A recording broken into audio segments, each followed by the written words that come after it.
नमस्कार. मी अलकनंदा दुर्गे आपल्या सगळ्यांचं माझ्या चॅनलवर स्वागत करीत आहे. आपण इथे ऐकणार आहोत श्रीमद वाल्मिकी रामायण बालकांड सर्ग 65. विश्वामित्रांना ब्रह्मर्षी पदाची प्राप्ती.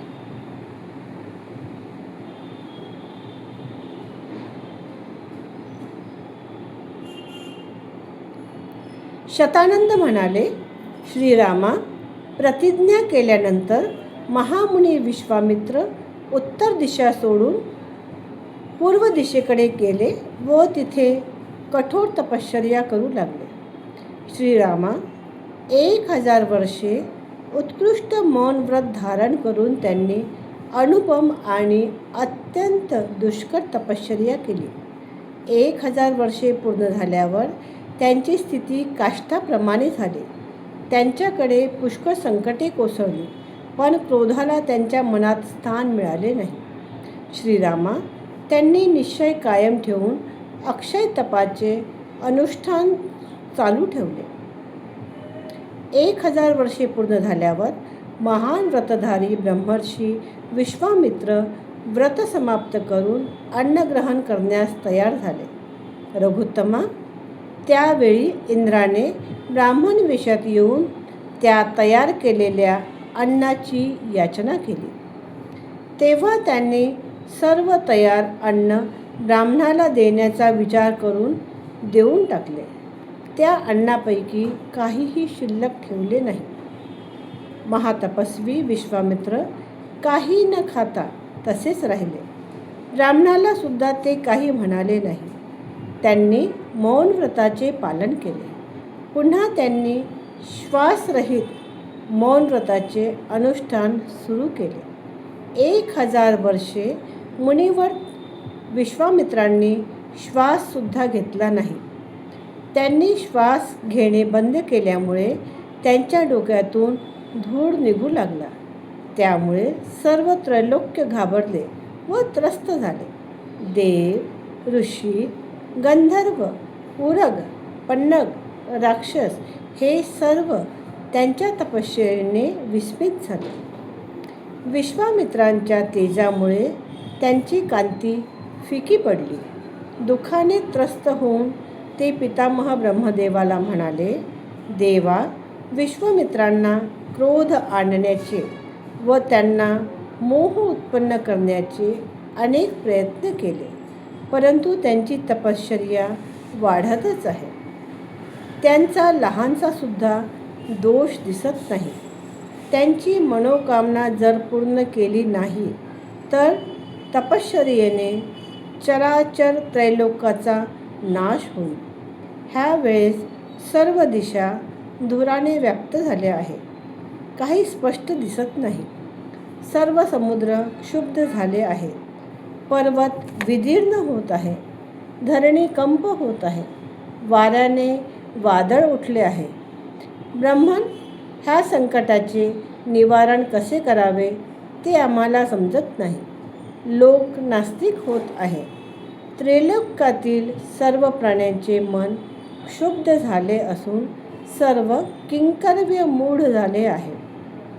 महर्षी विश्वामित्राच्या तेजापुढे सूर्य निष्प्रभ झाला आहे.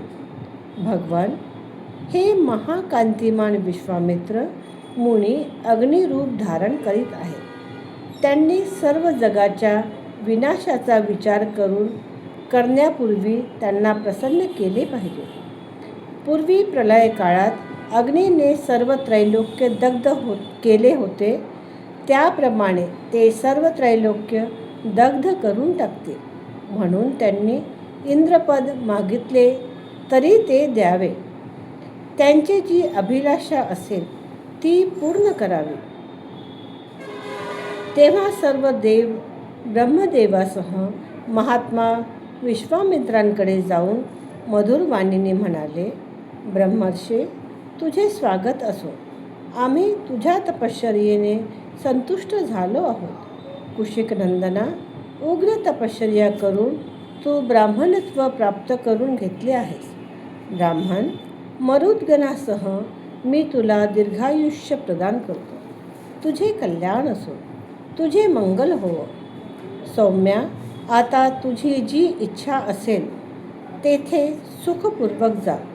ब्रह्मदेवाचे बोलणे ऐकून महामुनी विश्वामित्रांनी अत्यंत आनंदित होऊन सर्व देवांना नमस्कार केला व म्हटले, देवांनो, आपल्या कृपेने मला जर ब्राह्मण्य आणि दीर्घायुष्य ह्यांची प्राप्ती झाली असेल तर ओंकार आणि 4ही वेद मला प्राप्त होवत.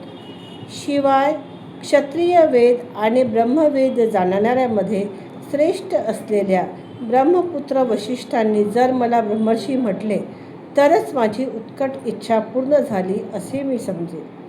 सुरश्रेष्ठांनो, नंतर आपण जाऊ शकता. तेव्हा देवांनी जप करण्यात श्रेष्ठ असलेल्या वशिष्ठांना प्रसन्न केले.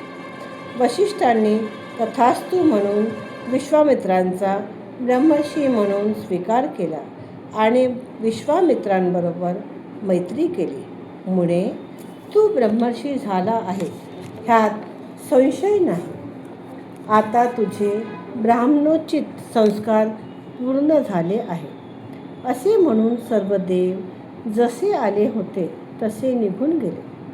धर्मात्मा विश्वामित्रांनी सुद्धा उत्तम ब्राह्मणत्व प्राप्त झाल्यानंतर जप करणाऱ्यांमध्ये श्रेष्ठ असलेल्या ब्रह्मर्षी वशिष्ठांचे पूजन केले. नंतर कृतार्थ होऊन विश्वामित्र तपश्चर्या करीत सर्व पृथ्वीवर भ्रमण करू लागले. श्रीरामा, महात्मा विश्वामित्रांनी अशा रीतीने ब्राह्मणत्व प्राप्त करून घेतले. श्रीरामा, विश्वामित्र हे सर्व ऋषींमध्ये श्रेष्ठ आहे. ते तपश्चर्येचे मूर्त स्वरूप आहे. हे प्रत्यक्ष धर्म आहे व पराक्रमाचे निधी आहे असे म्हणून महातेजस्वी द्विजश्रेष्ठ शतानंदांनी बोलणे थांबवले. राम आणि लक्ष्मण कुशिक नंदन विश्वामित्राजवळच बसले होते.